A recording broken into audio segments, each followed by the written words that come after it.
Here's Chick on Stories we're following for you today on Robin Hood Radio. Happy New Year to you and yours from everybody here at Robin Hood Radio, CATV 6 and 252, the Bargain Barn, and the Robin Hood Radio Network. National Weather Service has a winter weather advisory in effect for our area from 7 p.m. this evening to 7 a.m. tomorrow. Mixed precipitation, total snow accumulations ranging anywhere up to 3 inches of ice and snow accumulations and a trace or 0.2 of an inch of ice.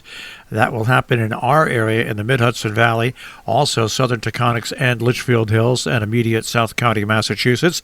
Again, from 7 p.m. tonight till 7 a.m. tomorrow. Plan on slippery conditions. The greatest ice accumulations are expected above 1,000 feet in elevation. Mixed precipitation will change terrain from south to north in the Hudson Valley to Albany late tonight.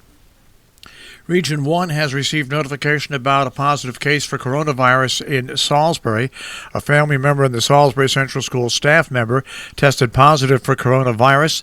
The affected person has never been in the school building and has had no contact with any staff or students. The staff member is symptom-free and per CDC protocol will remain at home in quarantine for 14 days. In Great Barrington, a court ruling has scuttled the plans for an apartment complex. A court ruling that prevents an easement from being moved has scuttled plans for a 47-unit live and work in town apartment complex, ending a 2-year fight in court. In Massachusetts Land Court, the judge said the developer of Manville Place mixed-use complex cannot relocate an easement on neighboring property belonging to Donald and Priscilla Willis. Foster's judgment was finalized on September 14th. The developers had planned to build a complex just south of downtown. It's unclear whether they will try to find a new location. The project under 26 Manville LLC was slated for construction on 3 lots at Manville Street's dead end near the railroad tracks. A petition has been put together to fight Pauling Elementary School parents and citizens are spearheading a drive to stop a cell tower that is only 800 feet from the elementary school. In Great Barrington, a town couple donation will expand the playground at Lake Mansfield Beach. Susan and Judd Chauvel have given $45,000 to buy and install new play equipment in the spring, according to a release from Great Barrington. Basin Landscaping of Sheffield is donating the installation work. The town manager said the town is grateful and that the children need as much play space as possible. Meanwhile, at Bradley International Airport, fire crews responded to the airport yesterday afternoon for a plane that was coming in to make an emergency landing. Officials said the plane was experiencing landing gear issues, which resulted in the need for the emergency landing. A spokesperson at Bradley Airport said the plane was able to land safely shortly after 1 p.m. There were 2 people on board the plane, a Piper Aerostar. No injuries were reported.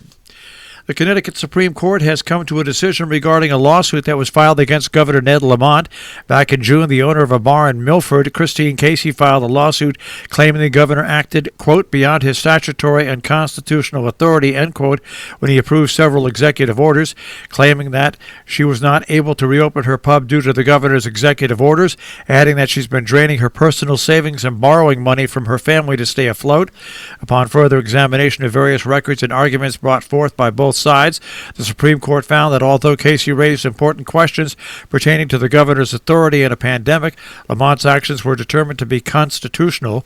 According to the state Supreme Court, they concluded, quote, we acknowledge the incredibly difficult economic situation the plaintiffs and thousands of others across the state are in, given the COVID-19 pandemic. We also acknowledge, however, the governor is charged with protecting the health, safety, and welfare of citizens of Connecticut, and that COVID-19 presents an unforeseen and unpredictable pandemic that is not static or isolated in the form of a crisis. The way farm workers are paid in New York could drastically change pending the decision of a panel charged with making the recommendations. It seems the panel will likely wait until the last minute, though. The 3-member Farm Wage Board, appointed earlier this year to parse out one of the most controversial points in the New York Fair Labor Practices Act, which instituted a broad array of new standards for farms. The law included a 60-hour threshold after which workers must receive 2/3 pay, time and a half, as well as mandatory day of rest and collective bargaining rights. Last year, when the full bill was under consideration, labor groups pushed for the threshold to be set at the 40-hour limit like most industries, but were met with significant pushback from the agriculture sector. Our business brief is underwritten by Morgans at the Interlaken, interlakenin.com. You'll also find them on Facebook and by Salisbury Bank, salisburybank.com. Dow Jones Industrial Average wound up yesterday at 30,606.48. The Nasdaq at 12,888.28, and the S&P 500 at 3756.07. We'll take a look at that tri-state forecast. That'll come your way in just a few moments.